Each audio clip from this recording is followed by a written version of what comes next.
முதல்ல சதி நீங்க அது சதி ஏதாவது வெளியே சொன்னீங்களா? கிடையாது. இப்போ வந்து திடீர்னு போலீஸ் சொன்ன இடங்கிறீங்க, போலீஸ் மறுநாளே சொல்லிட்டாங்க. அதுக்கப்புறம் போஸ்ட்மார்ட்டத்தை பத்தி சொன்னாங்க. போஸ்ட்மார்ட்டம் எப்படி வந்து 41 உடல்களை உடனே செய்து கொடுத்தார்கள்? இதெல்லாம் ஒரு கேள்வியா? அரசாங்கம் நினைத்தால் எப்படி எல்லாம் செயல்படலாம் எல்லாரும் தெரியும். இப்போ குஜராத்தில் ஏர் இந்தியா விமானம் நடந்தது, 250 பேருக்கு மேல் செத்து போயிட்டாங்க.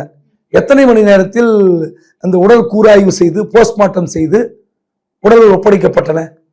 அது யாரை கேட்டாங்களா? மகாமகம் சம்பவம், ஜெயலலிதா அவர்கள் முதலமைச்சராக இருக்கும்போது கும்பகோணத்தில் மகாமக குளத்தில் அங்க ஒரு ஸ்டாம்பிங் நடக்குது, நெரிசலில் இறந்து போறாங்க, 100க்கும் மேற்பட்டவர்கள் இறந்து போனார்கள். அந்த உடல்கள் எப்படி போஸ்ட்மார்ட்டம் பண்ணி எப்படி கொடுத்தாங்க? Known cos. நோன் காஸ்னா குயிக்கா டிசைட் பண்ணி கொடுத்துட முடியும்.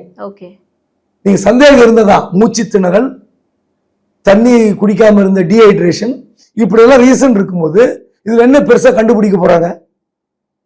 அதனால நீங்க என்ன ஒன்னா சந்தேகத்தை கலப்பலாம். மக்களுக்கு உண்மை தெரியும். விஜய் வந்து ஒரு தெளிவான புரிதலோடு, தெளிவான நிலைப்பாட்டோடு, ஒரு நல்ல ஏற்பாடுகளுடன் அடுத்த கட்ட பயணத்துக்கு அரசியல் நகருக்கு அவர் நகரணும்.